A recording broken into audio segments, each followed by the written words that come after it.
What's He Doing in There? By Fritz Leiber.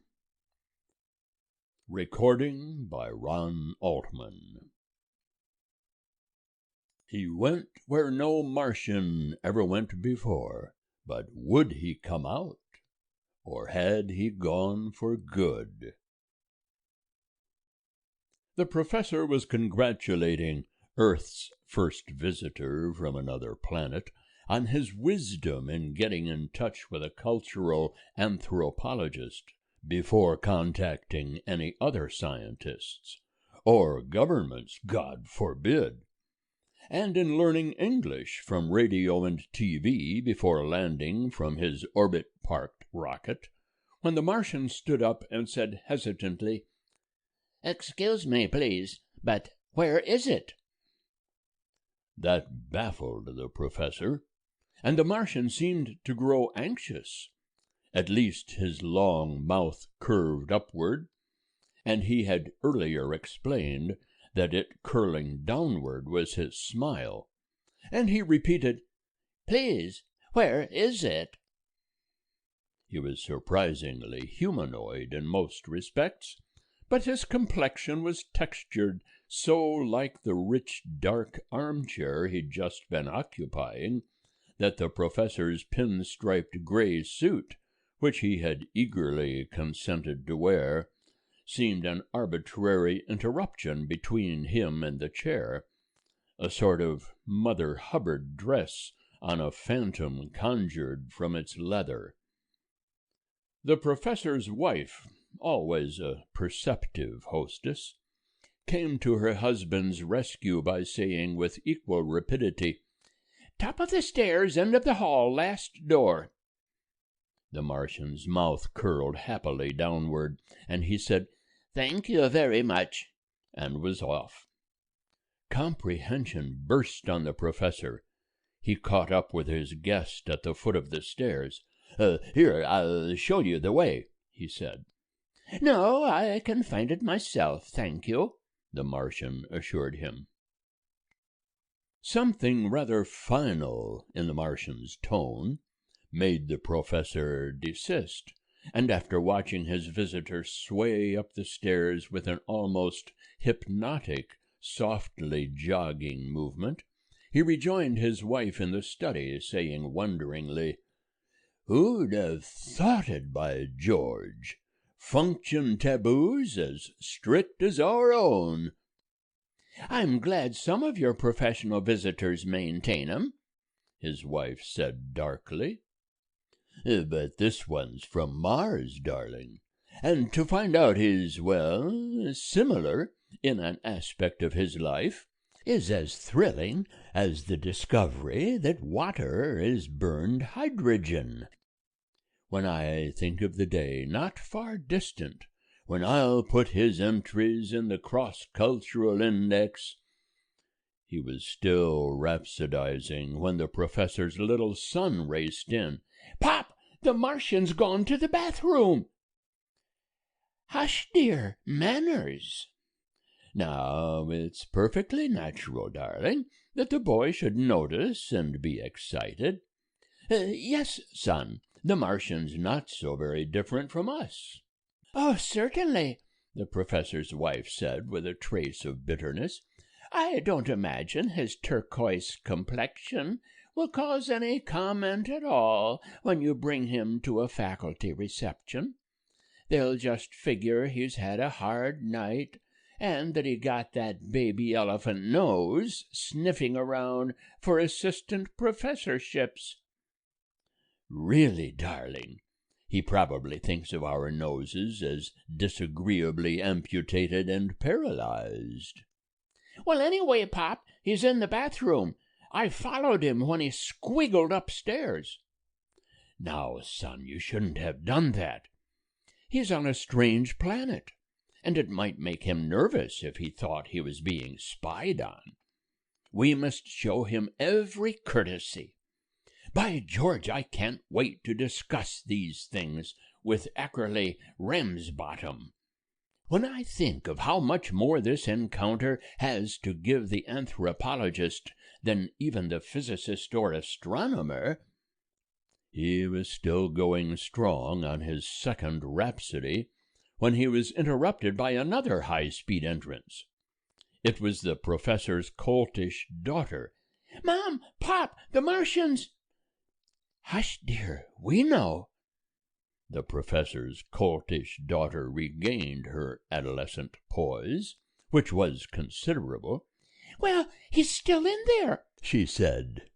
"I just tried the door, and it was locked." "I'm glad it was," the professor said, while his wife added, "Yes, you can't be sure what," and caught herself. "Really, dear, that was very bad manners." "I thought he'd come downstairs long ago," her daughter explained. "He's been in there an awfully long time. It must have been a half-hour ago that I saw him gyre and gimble upstairs in that real gone way he has, with Nosy here following him." The professor's coltish daughter was currently soaking up both Jive and Alice. When the professor checked his wristwatch, his expression grew troubled. "By George, he is taking his time. Though, of course, we don't know how much time Martians... I wonder." "I listened for a while, Pop," his son volunteered. "He was running the water a lot." "Running the water, eh? We know Mars is a water-starved planet. I suppose that in the presence of unlimited water he might be seized by a kind of madness, and... But he seemed so well-adjusted." Then his wife spoke, voicing all their thoughts. Her outlook on life gave her a naturally sepulchral voice. "What's he doing in there?" 20 minutes and at least as many fantastic suggestions later, the professor glanced again at his watch and nerved himself for action. Motioning his family aside, he mounted the stairs and tiptoed down the hall. He paused only once to shake his head and mutter under his breath, "By George, I wish I had Fenchurch or Von Gottschalk here. They're a shade better than I am on intercultural contracts, especially taboo breakings and affronts." His family followed him at a short distance. The professor stopped in front of the bathroom door. Everything was quiet as death. He listened for a minute, and then rapped measuredly, steadying his hand by clutching its wrist with the other. There was a faint splashing, but no other sound. Another minute passed. The professor rapped again. Now there was no response at all. He very gingerly tried the knob. The door was still locked. When they had retreated to the stairs, it was the professor's wife who once more voiced their thoughts. This time her voice carried overtones of supernatural horror. What's he doing in there?" "He may be dead or dying," the professor's coltish daughter suggested briskly. "Maybe we ought to call the fire department, like they did for old Mrs. Frisbee." The professor winced. "I'm afraid you haven't visualized the complications, dear," he said gently. "No one but ourselves knows that the Martian is on Earth, or has even the slightest inkling that interplanetary travel has been achieved. Whatever we do, it will have to be on our own. But to break in on a creature engaged in, well, we don't know what primal private activity, is against all anthropological practice. Still..." "Dying's a primal activity," his daughter said crisply. "So's ritual bathing before mass murder," his wife added. "Please, still, as I was about to say, we do have the moral duty to succor him if, as you all too reasonably suggest, he has been incapacitated by a germ or virus, or more likely, by some simple environmental factor, such as Earth's greater gravity. Tell you what, Pop, I can look in the bathroom window and see what he's doing. All I have to do is crawl out my bedroom window and along the gutter a little ways. It's safe as houses. The professor's question, beginning with, "Son, how do you know?" died unuttered, and he refused to notice the words his daughter was voicing silently at her brother. He glanced at his wife's sardonically composed face, thought once more of the fire department, and of other and larger and even more jealous, or would it be skeptical, government agencies, and clutched at the straw offered him. 10 minutes later he was quite unnecessarily assisting his son back through the bedroom window. "Gee, Pop, I couldn't see a sign of him. That's why I took so long. Hey, Pop, don't look so scared. He's in there, sure enough. It's just that the bathtub's under the window, and you have to get real close up to see into it." "The Martian's taking a bath?" "Yep, got it full up and just the end of his little old schnozzle sticking out. Your suit, Pop, was hanging on the door." The one word the professor's wife spoke was like a death knell. "Drowned!" "No, Ma, I don't think so. His schnozzle was opening and closing regular like." "Maybe he's a shape changer," the professor's coltish daughter said in a burst of evil fantasy. "Maybe he softens in water and thins out after a while until he's like an eel, and then he'll go exploring through the sewer pipes. Wouldn't it be funny if he went under the street and knocked on the stopper from underneath and crawled into the bathtub with President Rexford? Or Mrs. President Rexford? Or maybe right into the middle of one of Janie Rexford's "Oh, I'm so sexy" bubble baths?"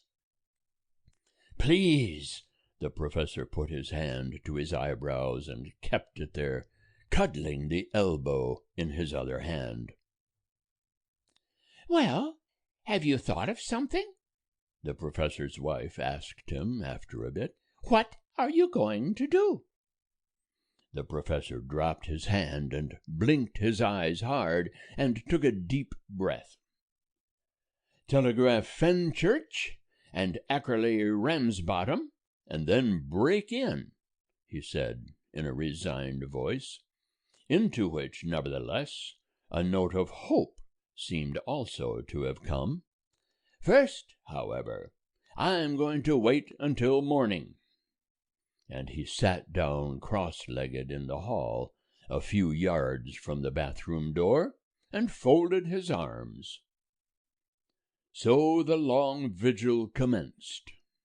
The professor's family shared it, and he offered no objection.